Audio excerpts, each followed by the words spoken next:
头山登来台湾，来到新德县德东镇的光明路，这个路真弯。有一个女子行这条弯路要去撞客，看到对方这个一台轿车驶过来，伊赶紧闪去路边，但是也是去互迄台车弄着，甲伊规个人是弄出去护栏，栽落6米深的溪底，身躯受伤，脚骨断去，加在意识清楚。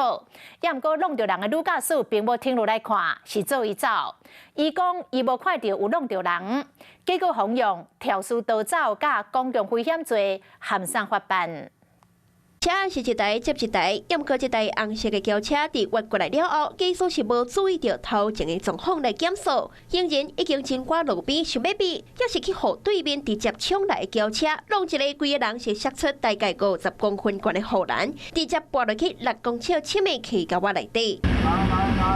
查某囡仔规个人是坐伫溪沟外边啊，这是头前客分机，好佳在当初时水流是无大，才袂造成更较大意外。消防人员赶紧出动锁仔来甲救，伊是惊一个无身拳，规个人拢咧皮喘，手骨拢是刺伤。患者的意识是清楚的，我们立即架设绳索以及下去接触该名患者。查某囡仔去互救起来，身躯顶也阁有真侪刺伤，脚骨骨折，目前也阁咧住病院治疗。这件车祸发生伫咧昨日新德县德东镇光明路东关的所在。查某囡仔要上班的时，向轰隆，肇事的驾驶是一个50多岁妇检人。警方照车牌甲找到，伊讲无看到有人经过，才直接驶车离开。